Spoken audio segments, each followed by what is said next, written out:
high plateau, like an island in the heart of the African continent. An impregnable fortress of rock which has saved the country from colonization and assimilation by foreign powers. That is Ethiopia. And this film tells its story, the amazing story of a yesterday that goes back thousands of years, and of a tomorrow full of promise. Scarcely any other country in the world contains such varied geological formations as Ethiopia.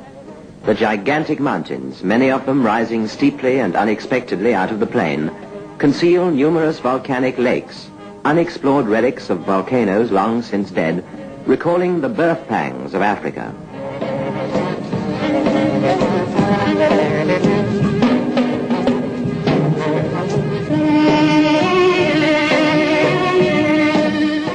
But rock doesn't dominate the scene everywhere. There are wide valleys as well, and rolling hills with rich volcanic soil.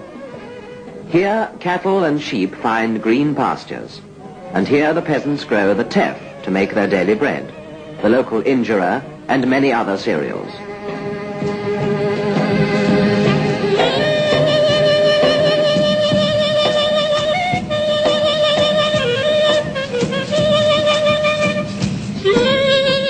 In this mountain world of changing scenes, the dread equator becomes a harmless neighbor. Although for 9 months on end, one sunny day follows another, some of the springs never dry up. The exceptional altitude of between 6,000 and 10,000 feet brings with it a temperate climate, warm days, fresh nights, and a fertile vegetation.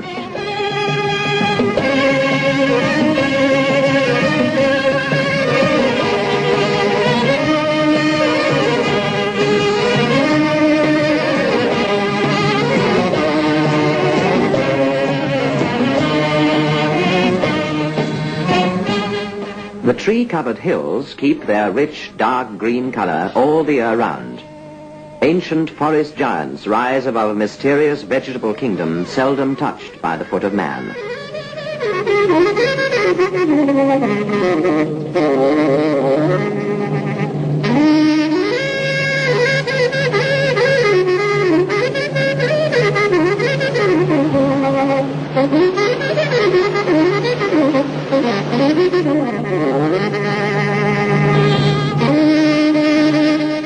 Only very much further on, in the lonely south, does the wilderness assert its rights.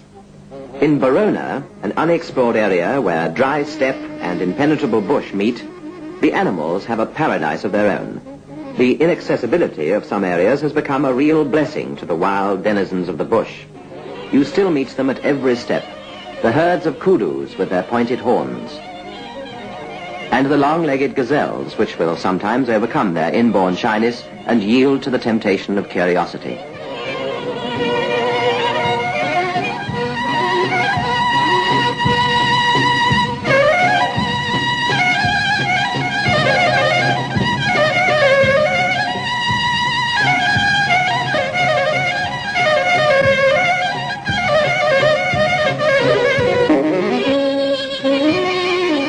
Ethiopia is still reputed to be the richest reservoir of animals for the zoological gardens of the world.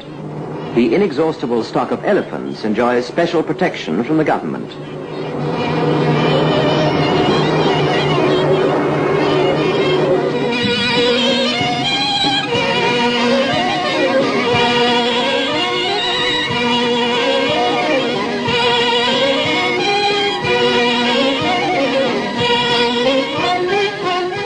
More than 500 elephant herds enjoy an unharassed existence on paths which they have trodden for decades.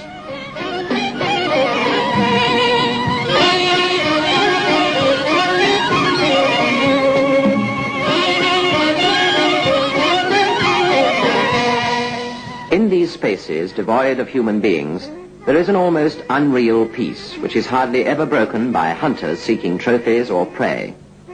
The philosophical marabou is always left in peace, and even the vulture knows that he may not be highly esteemed, but enjoys too the protection of the game reserve.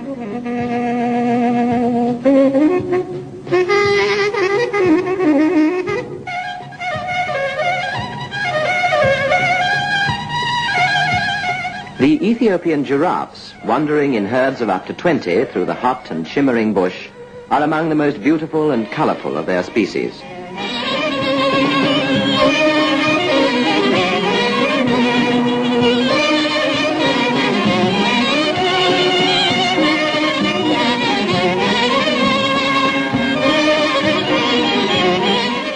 In contrast to the other countries of this continent, water is only a minor problem. Numerous springs rise from the rock walls and unite into rivers which traverse the country in all directions. One of these rivers is the biblical Gihon, the Blue Nile, whose waters take on a brown, earthy color immediately after the rainy season. Forced to follow a roundabout course, the Blue Nile winds its way through deep, precipitous gorges. Fed by several tributaries flowing from the Ethiopian Massif, it swells the waters of the White Nile, to which Ethiopia contributes the largest share. A few kilometers from Lake Tana, an important source of the headwaters of the Nile, the torrential waters of the Blue Nile display their latent energy in an incomparable waterfall. Over steep cliffs, the water drops more than 150 feet. The tossing whirlpools, sparkling spume and dancing rainbows form one of nature's most beautiful spectacles, the Blue Cataracts.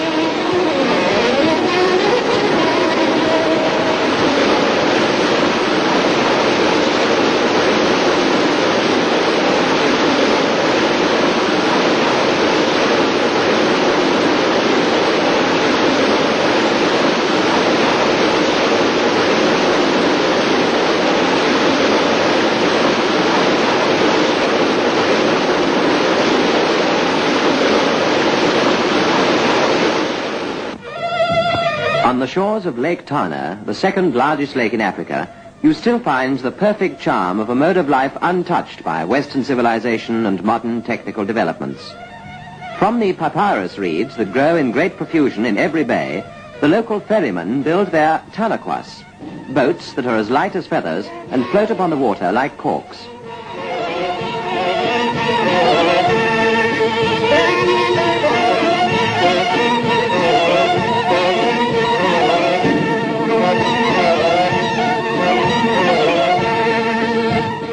Just as in the times of the old emperors, the Talakuas deal with the minor passenger traffic to the Holy Island in Lake Tana, where some of the former rulers lie buried.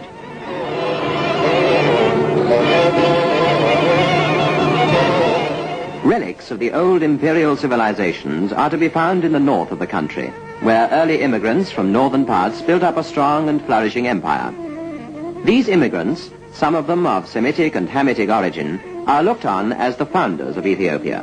Their capital was Aksum, which is still venerated today as a holy place.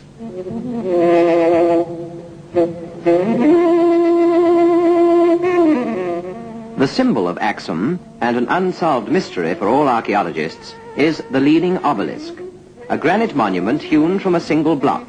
Its ornamentation represents a tower of many stories. At the foot of the obelisk are the outlines of a symbolic door. This obelisk was erected 3,000 years ago, a heathen monument in honor of a dead king.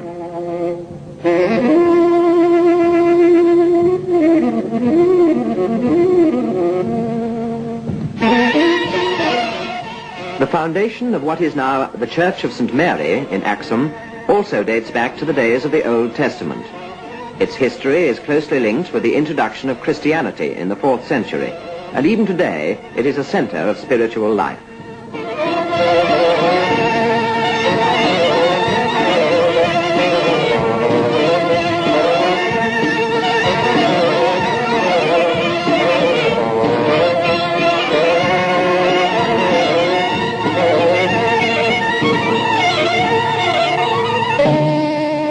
The rulers, who in the 16th century made Gondar their residence, developed a style of architecture which molded Moorish elements into an original expression of Ethiopian sentiment. The most impressive building of this period is the palace of the mighty Fasil. He and his sons built palaces and castles which are among the finest relics of the imperial past.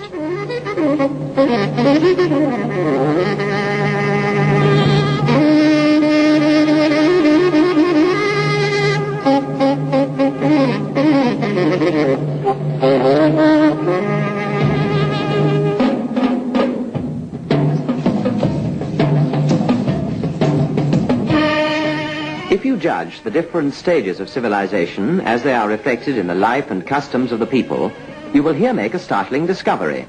The little bathing castle of Fasilidas, built in the middle of a large swimming pool, a perfectly preserved testimony to a refined way of life.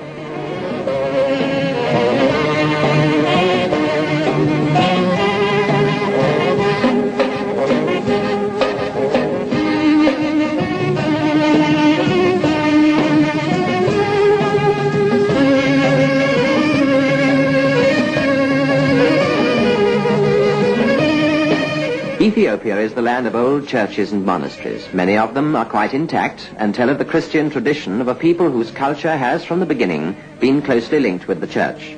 Today, just as in the past, monks and priests live here, strict guardians of the Orthodox faith.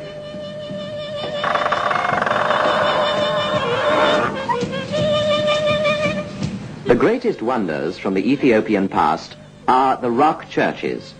No encyclopedia in the world will give you information about these almost unknown buildings. With their ornamental, symbolic doors and windows, they belong, like the pyramids and the Acropolis, to the unique creations in the history of mankind.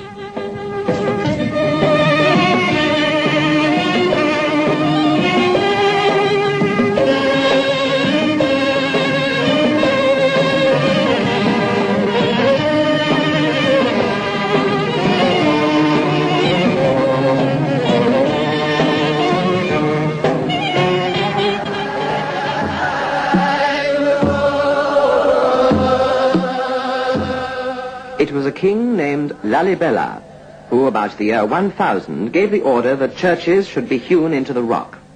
The lonely mountain massif chosen for this purpose lies at the end of a 3 days arduous trek by mule.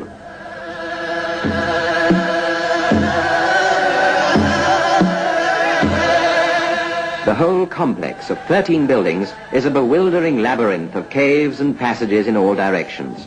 Any stranger would get lost in the darkness of the mountains.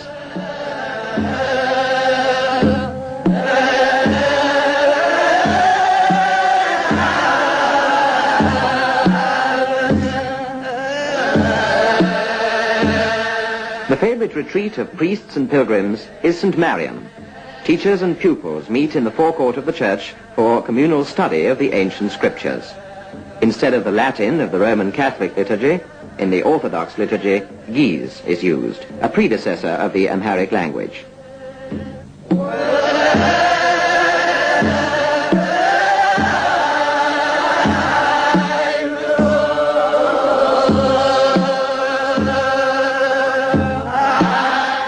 None of the churches of Lalibela are buildings in the ordinary sense. They are monoliths, churches hewn out of solid rock. With incredible technical skill, they were carved out of the mountain on which they rest, and are an integral part of the rock.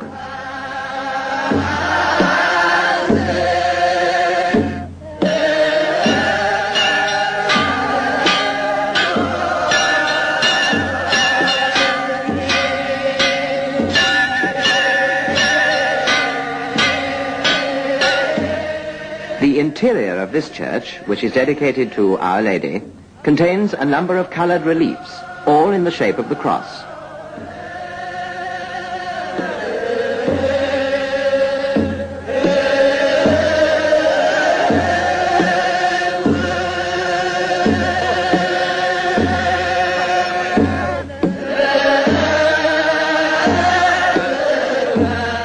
The stone walls are decorated with life-size statues of saints. Medhani Alem, Savior of the World, the largest of the 13 churches. A gigantic stone block that was carved out of the mountain to a depth of 33 feet. Like all the others, Medhani Alem is also hewn out of solid rock. even the technical engineers of the 20th century cannot but wonder at the way in which this rock has been transformed by sweat and toil.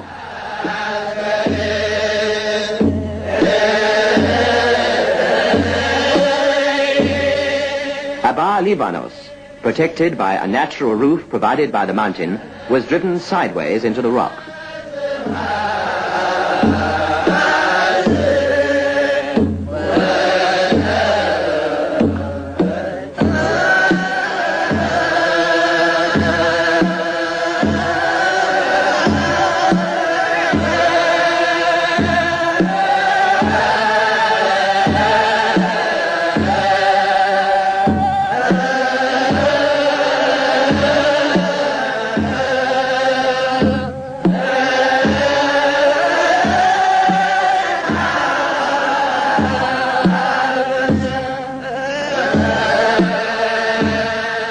A tangle of dark passages leads to the most recent building of this glorious epoch, the rock cross of St. George.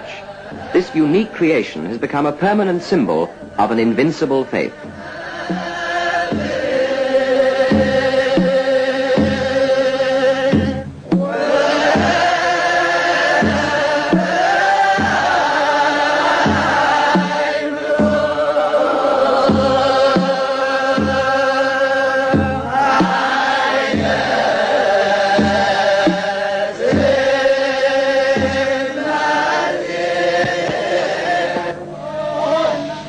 Having pursued the traces of history, you suddenly come face to face with the Ethiopia of today. Of recent years, the country has absorbed the elements of modern existence in order to keep pace with the requirements of world economy. The sugar plantation of Wanji is a good example of the widespread cooperation with foreign capital.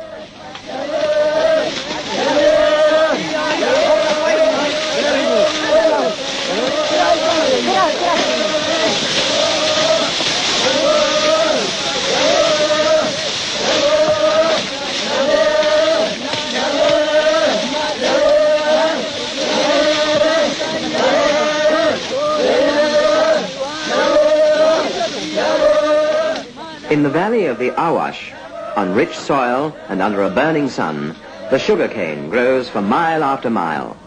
For practical reasons, it is processed on the spot.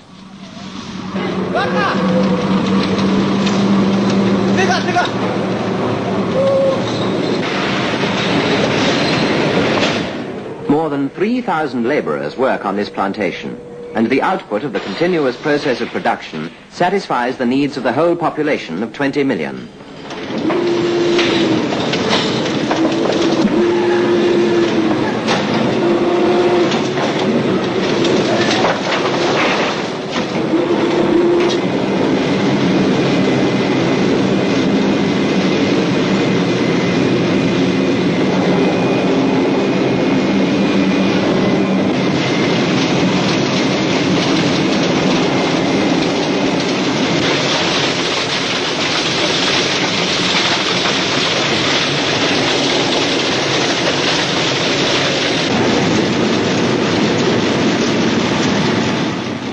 While Ethiopia's sugar production caters only for the home market, coffee is one of its major exports. Did you know that this popular berry is named after a district of Ethiopia? The province of Kaffa can claim to be the original home of the brown bean, whose ripe red berries are harvested twice a year.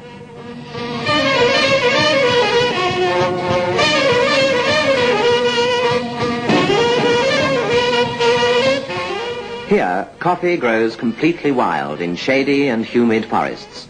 After a few months, the tender plant is expertly transplanted with a ball of earth.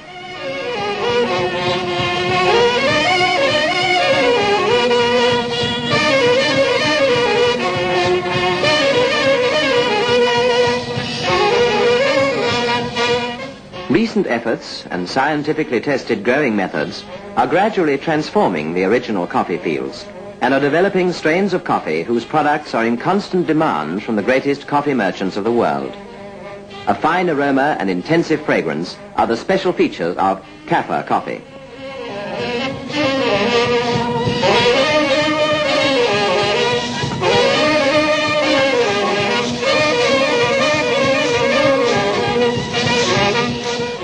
from Ethiopian orchards is almost unknown in other countries.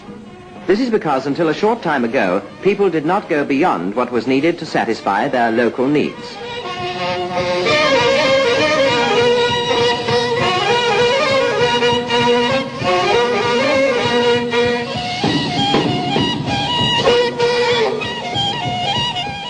The huge fruit plantations in the east and in the south, which have been carefully planned and laid out, promise better and better harvests with every season. There is no danger of sudden climatic changes, so this new export can thrive undisturbed. Here, lemons and oranges compete with mandarins the size of a man's fist.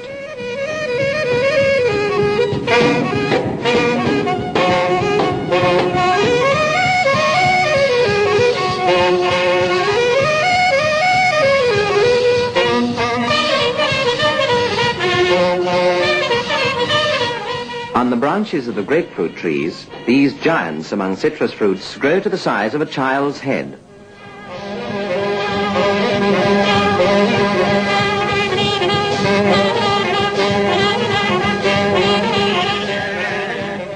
From the earliest days, the Ethiopian people have gained their livelihood mainly from agriculture and all that goes with it. There are several times more head of cattle than there are humans, and these large herds, together with the yield of the soil, constitute the basis of the nation's economy.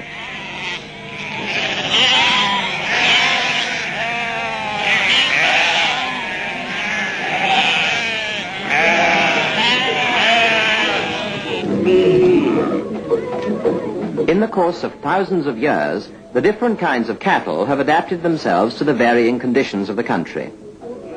The herds, in the vast spaces of the Ogaden, have grown accustomed to the frugal life of the steppe. Every 2 days they trek long distances to the watering places, and each time their arrival recalls a scene of biblical days. Little has changed here in Jijiga since that time. Water is drawn from the earth in simple leather containers.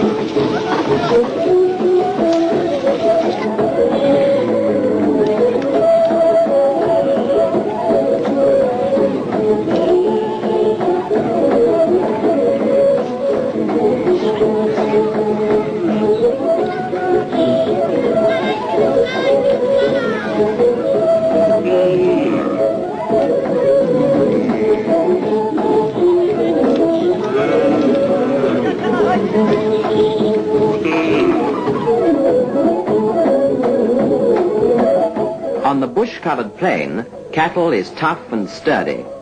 These animals lead as free and independent an existence as their wild predecessors.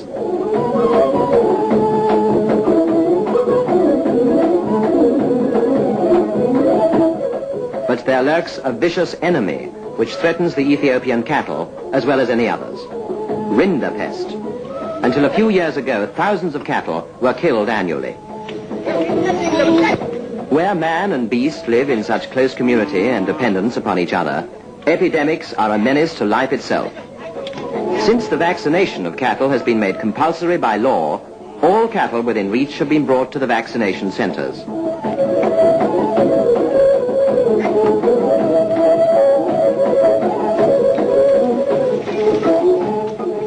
Vaccination is done with a special goat serum, which promises long immunity and is actually much less painful than many an ox would like you to think.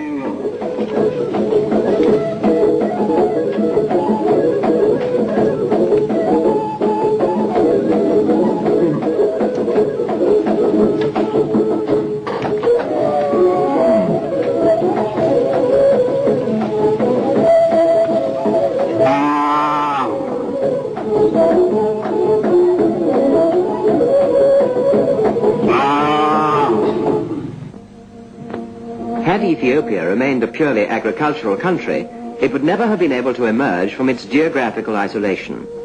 The technical achievements of the modern world had to be summoned to help, to form links with the rest of the world, and to open up the country.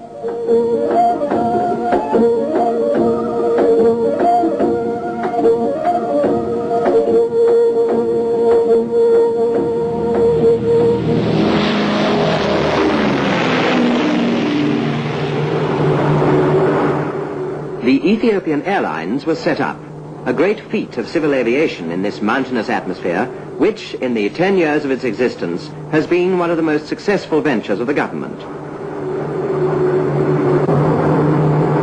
This is Holloway Radio. Will you please give me your position over the radar, Baker? Over.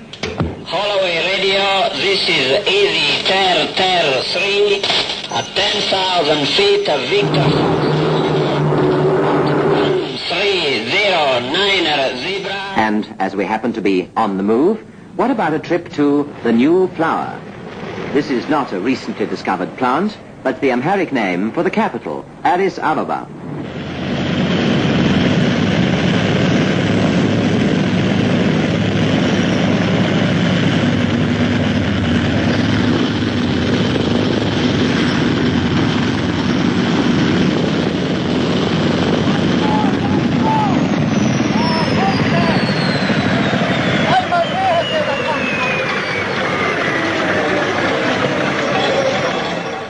Addis Ababa certainly deserves this romantic name.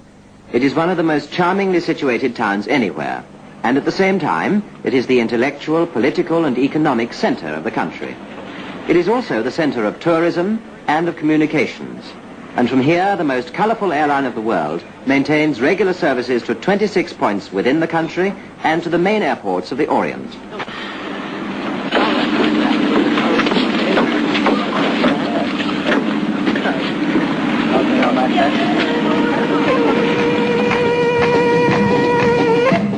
The city of Addis Ababa is only a few miles away from the airport, and on coming there in search of adventure, you may be surprised to find a completely modern metropolis.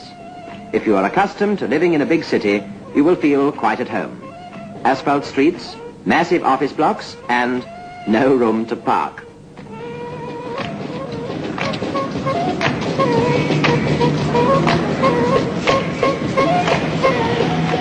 For this is the turbulent meeting place of all conceivable makes and models of cars.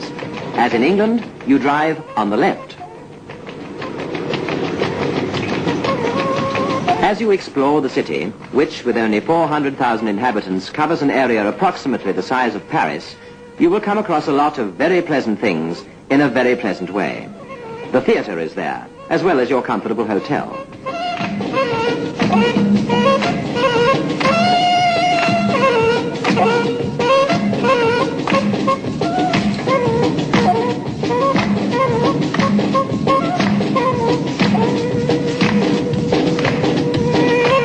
And if you are anxious to meet people, a visit to the YMCA won't cost you anything.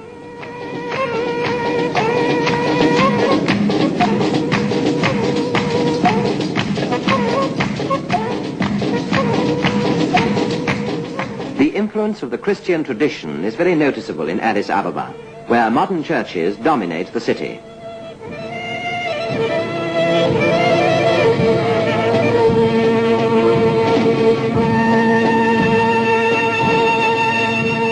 The mighty structure of the Church of the Holy Trinity, with sepulchral vaults where the mortal remains of the Imperial family will be laid.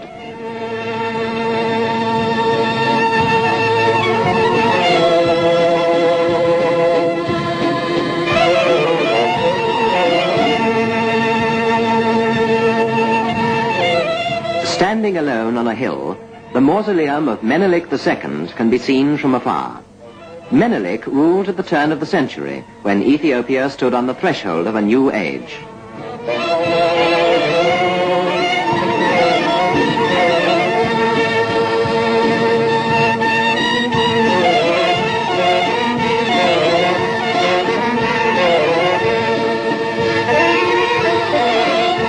The whole population remembers this former ruler with gratitude. His monument stands right in the center of the town, for it was he who founded the New Flower in 1878.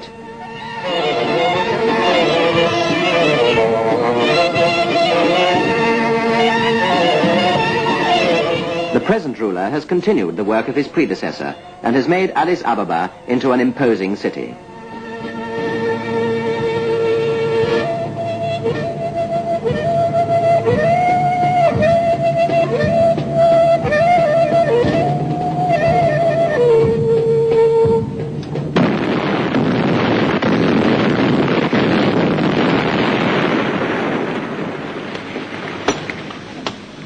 Unlike former periods, when the greater part of town building depended upon imports, now Ethiopia, from her wealth of mineral resources, much of it still unexplored, provides more and more of her construction material. The mountainous country itself is the town planner's most valuable ally.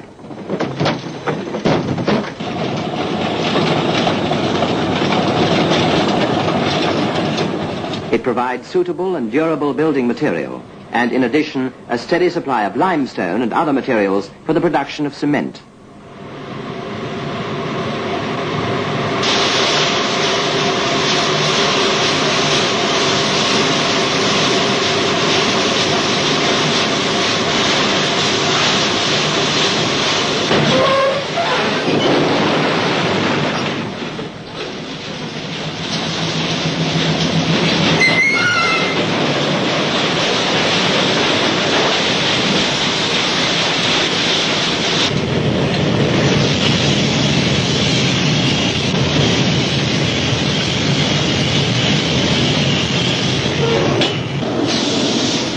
Fully automatic installations working non-stop process the raw material, and the finished product flows straight from the factory into the cement bag.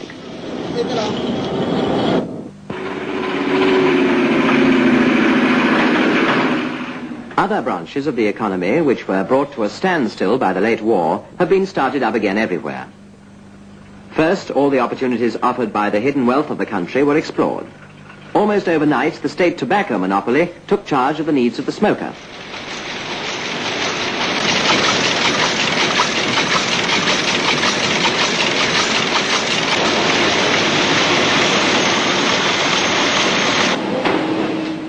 Only a short step was needed from the production of hides from the large numbers of cattle to the manufacture of leather, and another from the manufacture of leather to the mechanized production of shoes.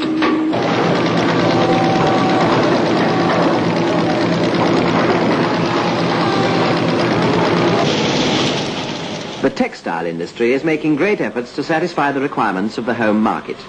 The cotton mills in Diridawa are working day and night shifts.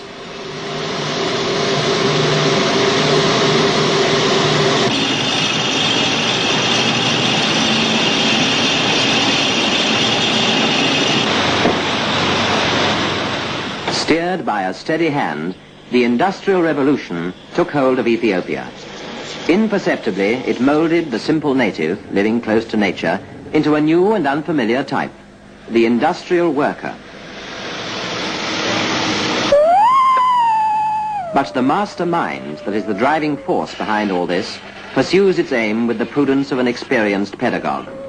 Slowly and steadily, the youth of the country is being made familiar with its future task.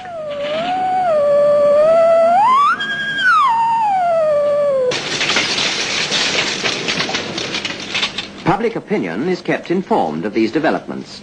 Journalists and editors report on the events of the day in newspapers written in Amharic, English, Arabic, and French.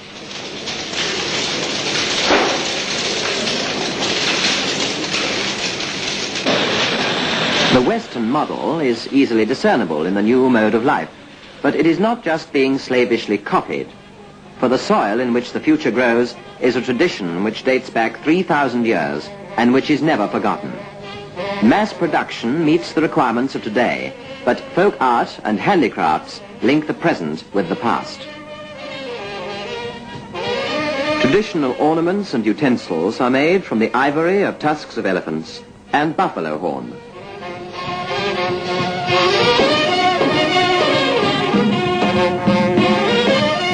The women are expert in the traditional art of carpet making.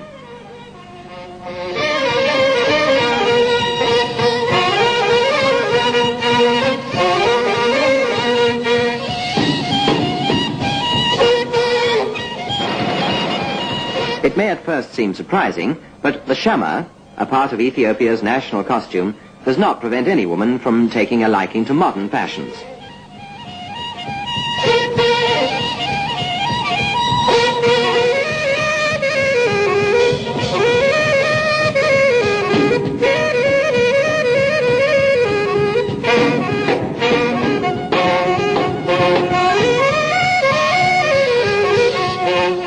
Keep it up, ladies, for practice makes perfect.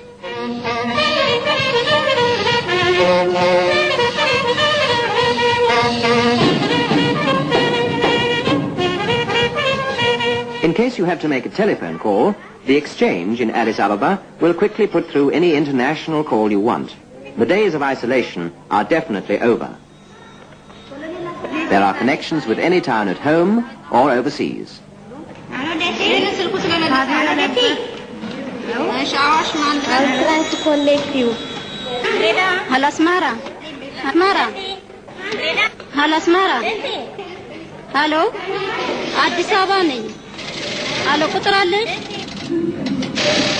The setting up of the telephone and telegraph installations involved unforeseen technical difficulties. But the initial stage has been passed. The network of communications which embraces the country and its people is becoming ever closer.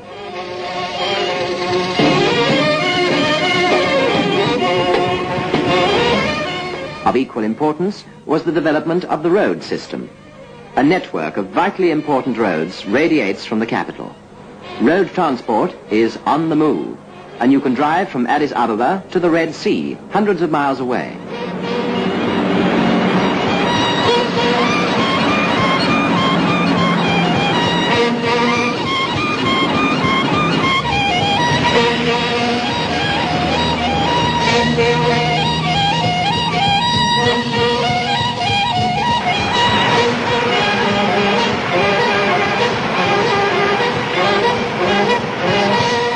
On the Red Sea lies Eritrea, a province of Ethiopia which was returned to the mother country only a few years ago by a decision of the United Nations.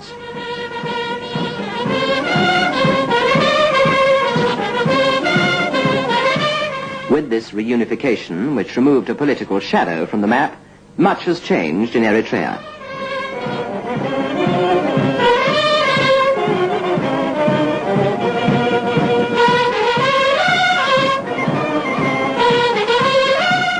The new Orthodox Church and the new mosque are both gifts of the Emperor to followers of the two faiths in Massawa. A country of deep religious tradition, religious tolerance gives the right of full freedom of conscience to every citizen.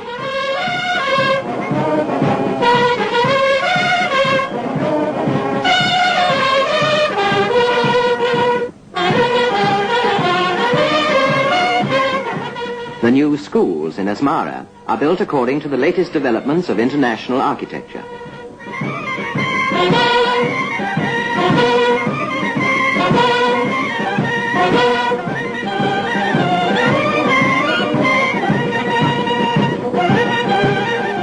The same can be said of the hospital, which has been designed on modern lines.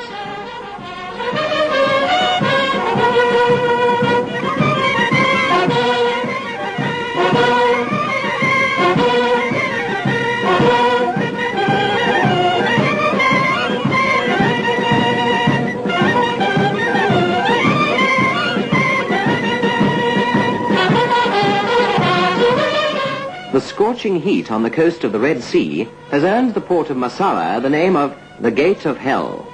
For Ethiopia, however, Massawa is the gateway to the world, the vital link with international goods traffic.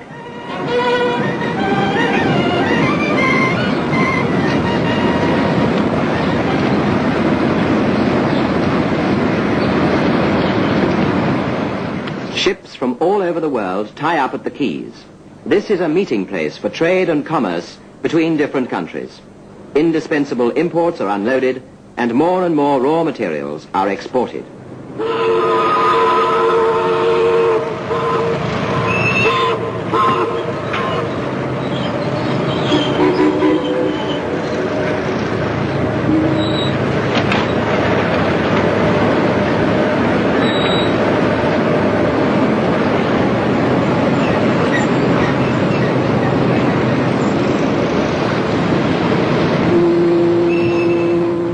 At first sight, this may look like a sun-drenched polar landscape, but it is a view of the huge mountains of salt from the salt beds which extract the valuable mineral from the Red Sea.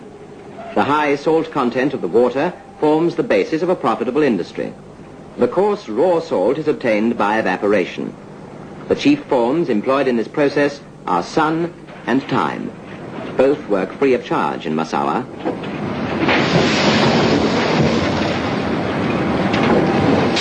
As salt is required, these mountains are worked like an open coalfield, and hundredweight by hundredweight, the salt is loaded and shipped off to countries where it is needed.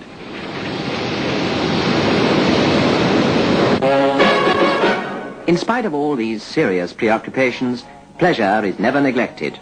Holidays are set aside for recreation, especially in Addis. The place where the town dweller can best enjoy his hours of leisure is called Debre and lies only a few miles from the capital. It is, as always, a thoroughly international rendezvous. Here, men and women from all over the world meet.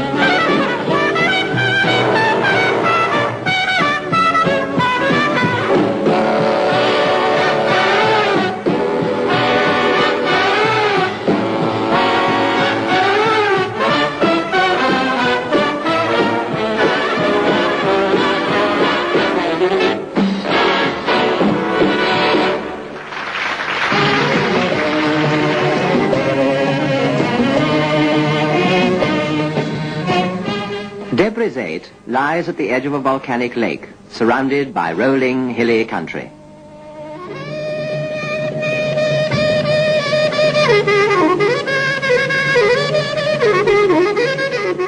The shores are enlivened by the original feathered residents, who don't appear to be unduly disturbed by the bustle of weekend visitors. Crested divers, red Meskel birds, and majestic pelicans.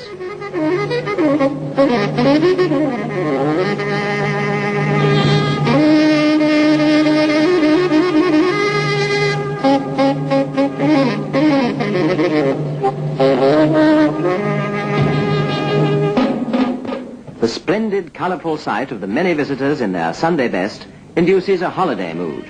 And the sailing enthusiast realizes with some surprise that up here at an altitude of more than 6,000 feet, one really can sail close to the wind.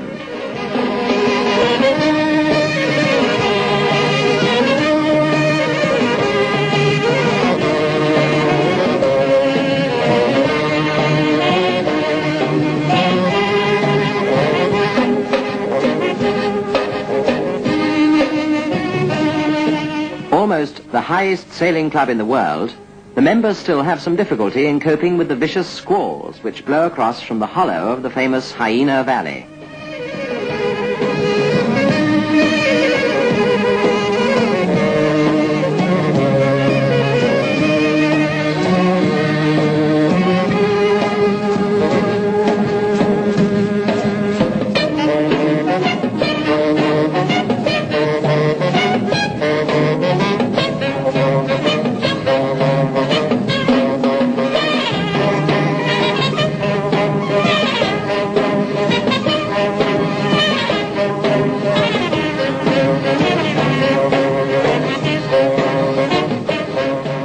The weekly swimming lessons are a popular pastime for the youthful pupils of Ethiopia's first modern swimming school. The majority of Ethiopians are inland and mountain people and have therefore never been water enthusiasts. Here you can see them and judge the effect of their training.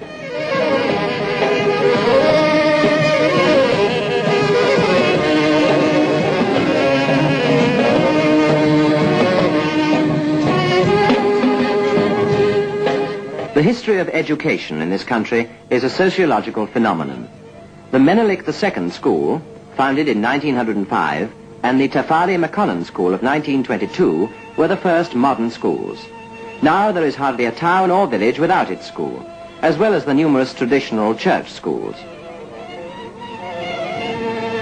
The University College, where young Ethiopians are prepared for scientific and academic studies, has become the intellectual center of the rising generation. The training of an intellectual elite is one of the most revolutionary measures. 16% of the national income is spent on this task alone. Often the students will visit the National Museum, where relics of the political and cultural past are being collected. The crowns of former emperors and kings. In the center, the showpiece of Menelik II.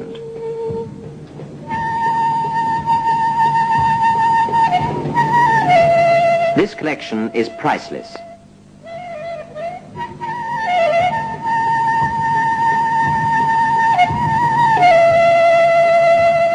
$400,000 is the value of this crown, which once belonged to an unknown Ras or king.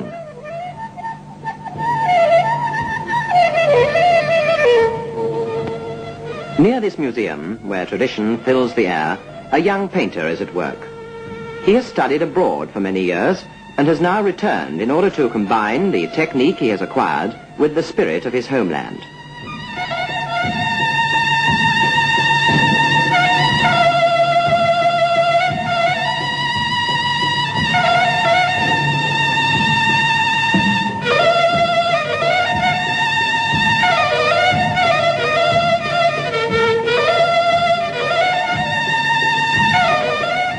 In these pictures, which show a modern influence, the colors and the brilliance of a sunny country come to life. The crucifixion, Aida, and an Orthodox priest. The study of the past always takes you back to the origins of the Christian tradition. The oldest writings that have been preserved are Bibles from the 13th century. They are written on parchment, and their decorations recall the artistic work of the monks in the monasteries of the West.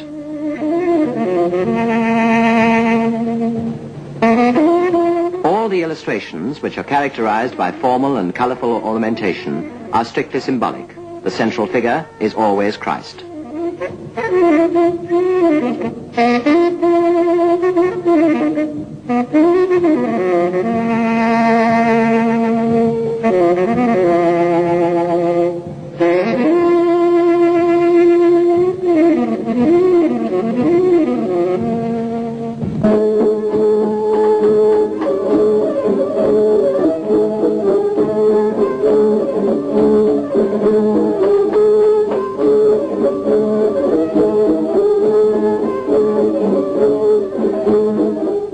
This man who, as a man and as emperor, has won the admiration of all peoples, has never, despite his great task, forgotten the fate of the unfortunate.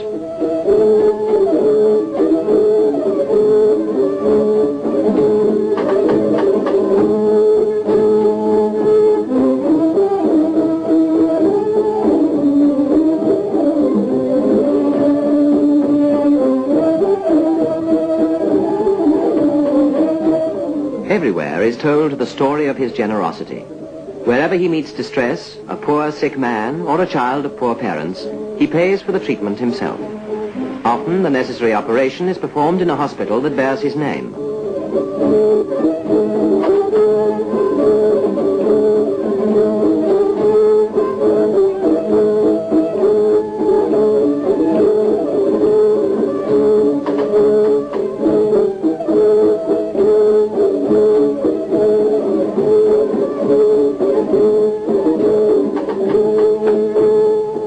For the emperor, the medical care of his subjects is not merely a social concern, but a personal interest.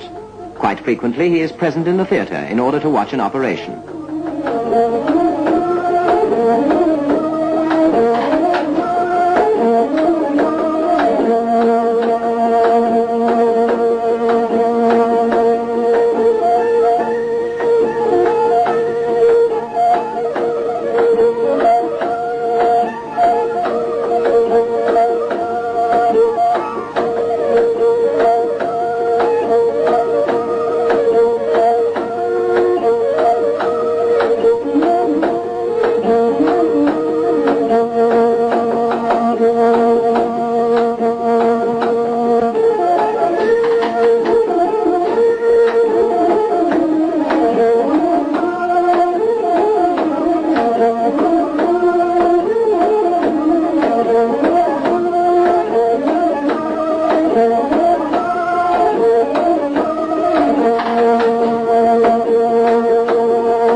emperor has taken an unflagging interest in all aspects of human existence. He does not live in majestic isolation. He lives among his people, who love and venerate him.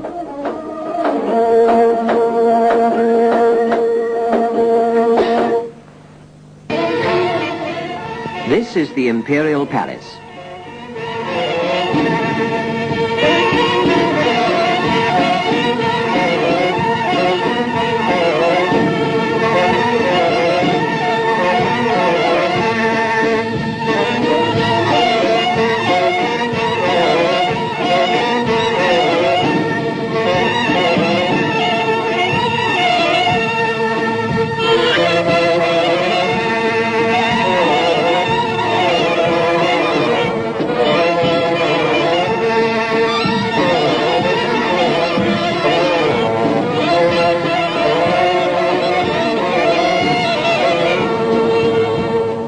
Every year in September, an enchanting ceremony is enacted in the palace grounds. It is the Festival of the Cross, the Meskel festival. The ceremony revolves around ancient and biblical history connected with the true cross of Christ.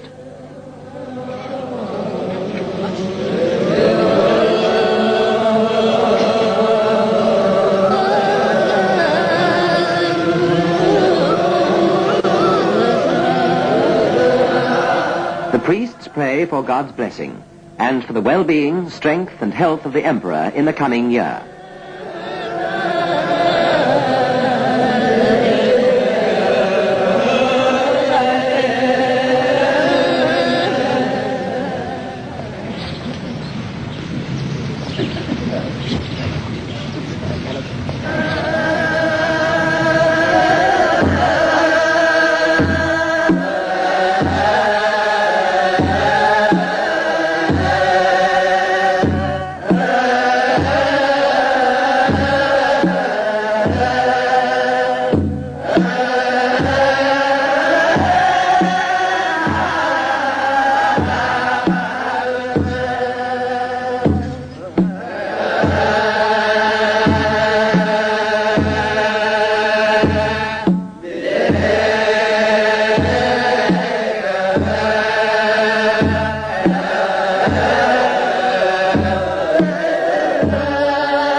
In high symbolism, the Abuna presents floral crosses.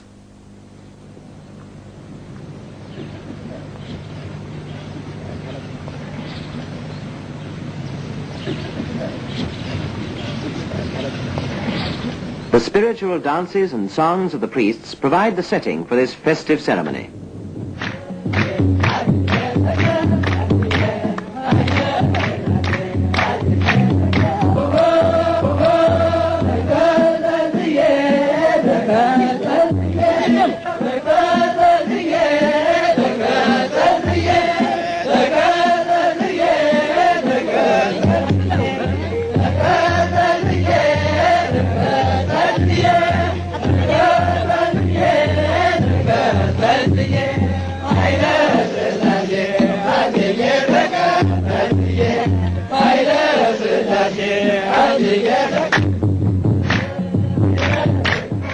The religious and historic background is revealed at the main Meskel festival, which marks both the end of the rainy season and the beginning of the Ethiopian New Year.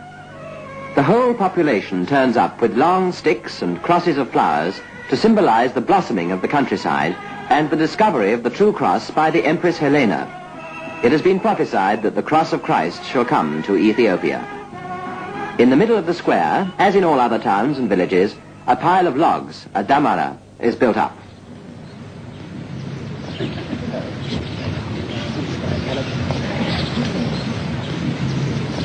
The Archbishop gives his benediction, and, led by the priests, the Emperor and all dignitaries walk 3 times round the damara.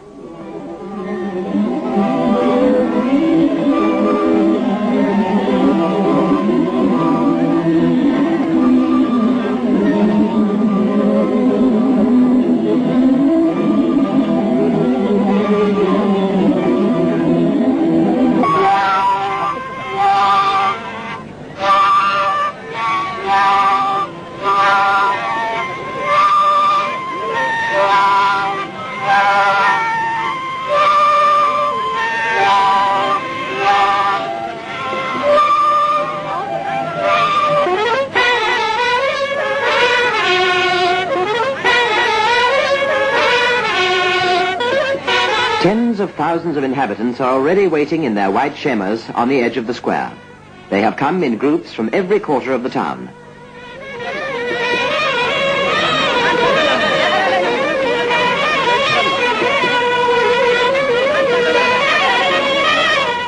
They form into a procession and file past the emperor and the imperial family for hours, singing and dancing. And everyone throws his stick on the wooden pile until there is one enormous pyre.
Following the example of the Empress Helena in the Holy Land 1,600 years ago, a huge bonfire is lit in the evening.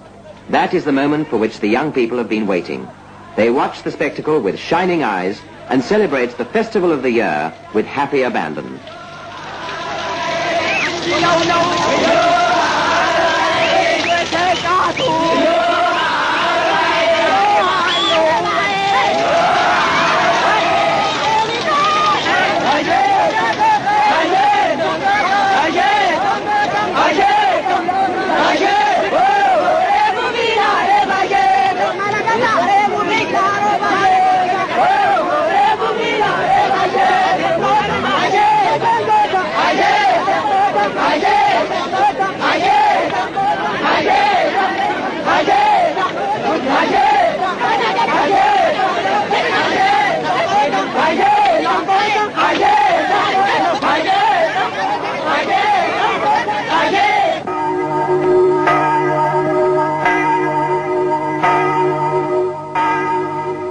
The bells of the capital rang out when the 25th anniversary of Haile Selassie I's succession to the throne was celebrated in a symbolic ceremony.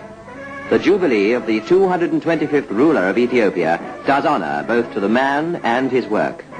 In its 2.5 decades of laborious progress reached their zenith in a festive occasion. In the morning, in brilliant sunshine, the emperor and the empress leave the palace. They are on their way to the Jubilee Mass in St. George's Church, where Haile Selassie I was crowned emperor in 1930.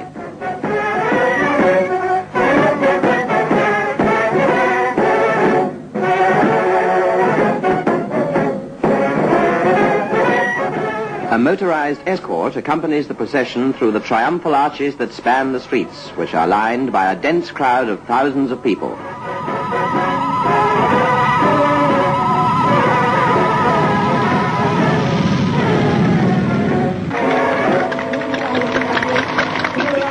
On the church terrace, the Archbishop is waiting to receive the imperial couple.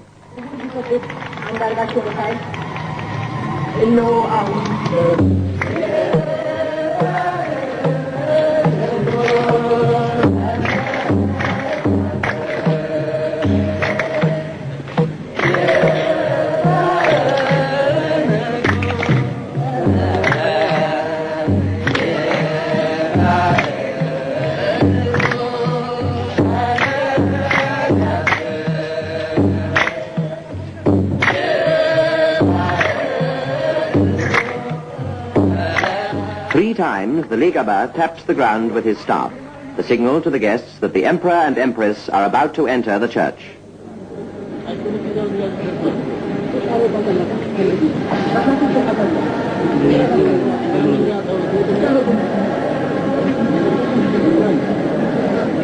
The senior representatives of the country take their seats. The twin thrones stand opposite the altar. The Mass begins.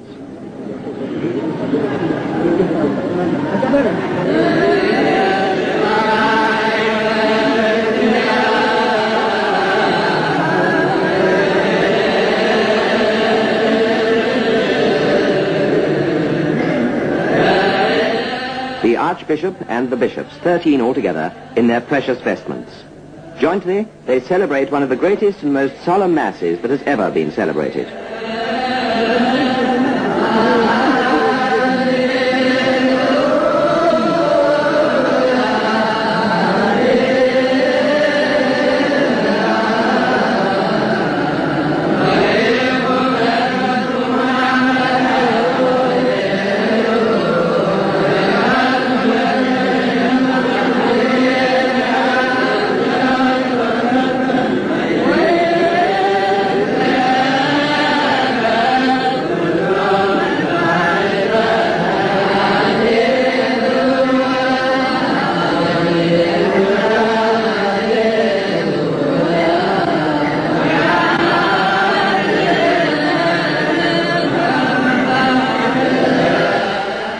Dignitaries of Ethiopia, foreign government representatives and the diplomatic corps are present.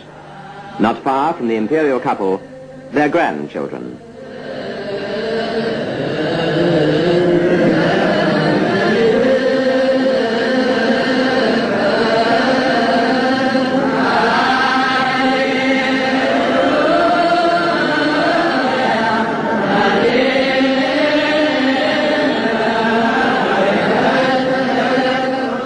Towards the end of the Orthodox ceremony, the Archbishop presents the Bible to the Emperor and the Empress, who, according to ancient custom, kiss the Holy Book.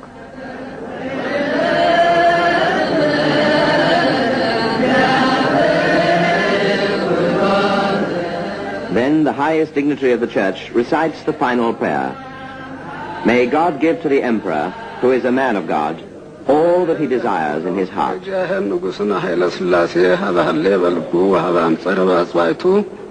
ጸሮት ጠላቱ ታሕተ ገሪሁ ፍጡነ ዛሒለ መስቀሉ ለእግዚእነ ኢየሱስ ክርስቶስ ግሩራነ ለይኩኑ እግዚአብሔር ያቁርር ማቶ ይፈኑ ሳህሎ ምሕረቶ ለምድር እግዚአብሔር ያቁርር ማቶ ይፈኑ ሳህሎ ምሕረቶ ለምድር እግዚአብሔር ያቁርር ማቶ ይፈኑ ሳህሎ ምሕረቶ ለምድር ነግራክሙ ሀየ ከመ ታእምሩ ጸጋሁ ለመንፈስ ቅዱስ ወትረ ያህሉ ምስሌ ምስለ ኩልክሙ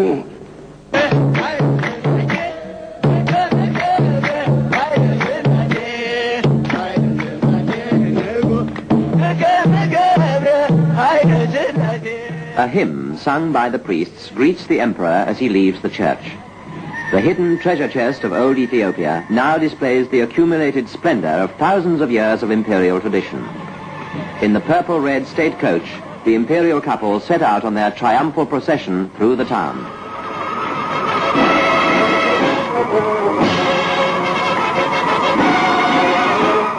Next to the coach marches the personal bodyguard in traditional costume with ceremonial swords drawn.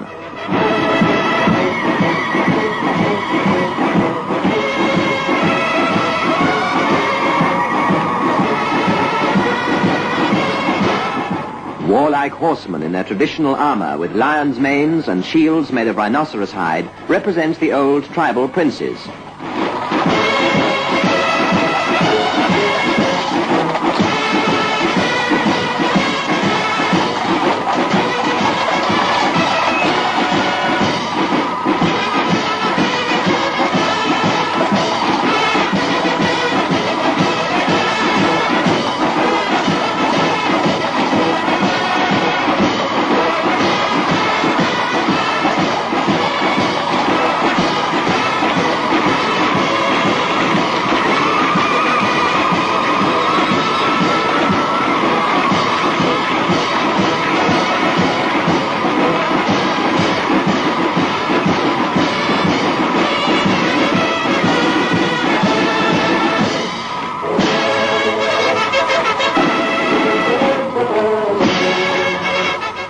The cheering of the people continues all along the route.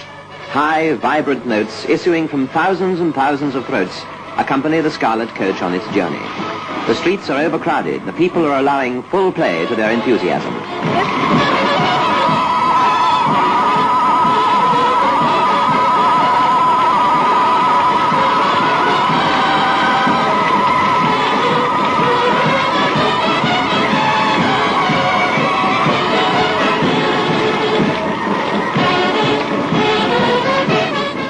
With unflagging energy, the drum major marches at the head of the colorful festival band, followed by an unending procession of units of the Army, Air Force, and bodyguard.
After more than 3 hours, this incomparable procession comes to an end. It has got back to the Gibi, the palace.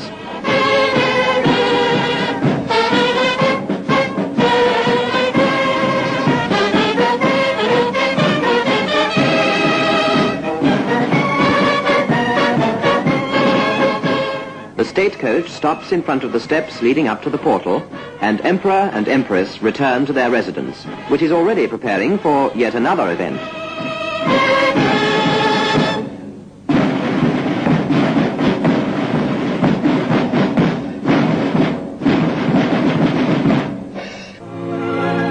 A Jubilee banquet in honor of the monarch fills the evening. It unites the imperial family with the highest dignitaries and the diplomatic representatives of other countries round a magnificently decked table. In the place of honor next to the emperor, the archbishop. At the side of the empress, the heir to the throne, Crown Prince Asfawassen.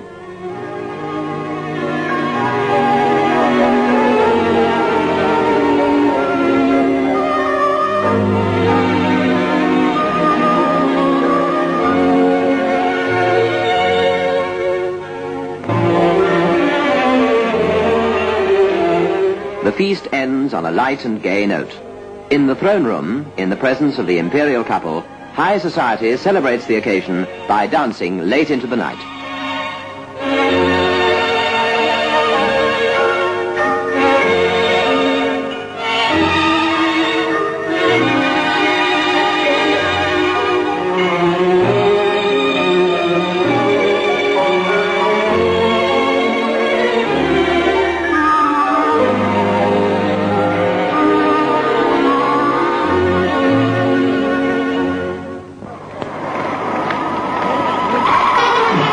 The 25th anniversary, coming at the end of a difficult but successful period of government, also marks the beginning of a new epoch in the history of Ethiopia. It was the emperor's personal wish that the festival week should be the brilliant setting for the inauguration of a new political era.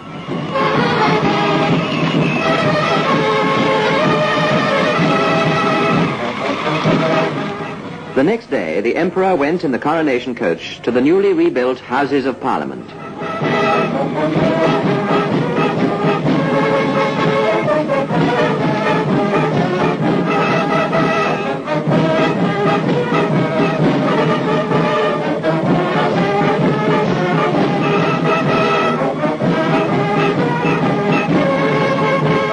There was an air of tense expectation in the wide forecourt as the emperor mounted the steps of Parliament. Within a year of his accession, he had created this institution and had shared a large part of his absolute power with the representatives of his people through the granting of the 1931 Constitution.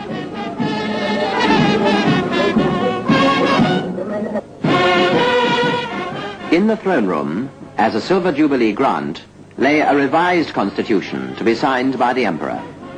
By this democratic act, the personal rights of the individual, freedom of religion, of opinion, and of the press are, in the name of the emperor, extended and more firmly established.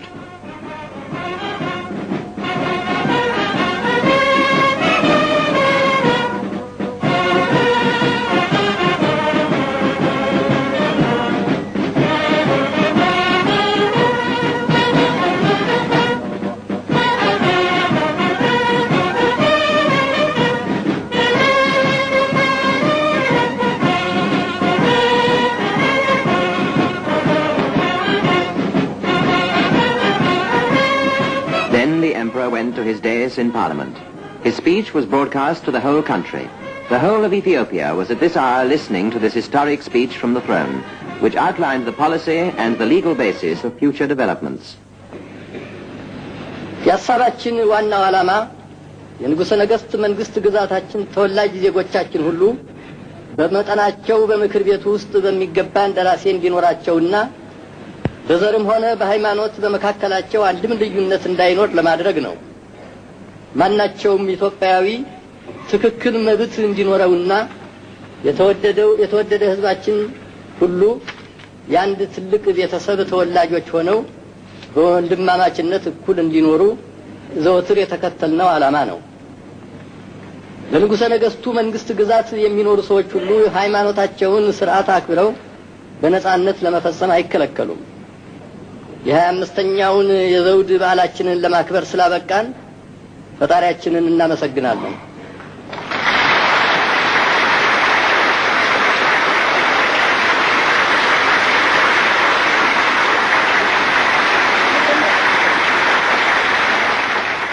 Enthusiastic applause greeted the Talaku, the great leader, as he stepped out onto the balcony to the strains of the national anthem.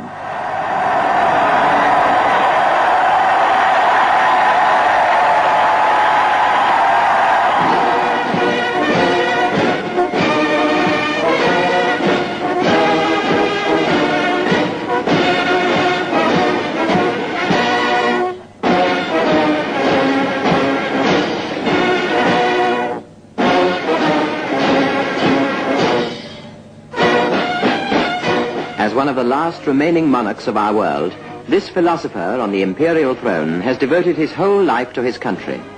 And in the history of Ethiopia, he has been, more than any monarch before him, a tower of strength and the living conscience of his people.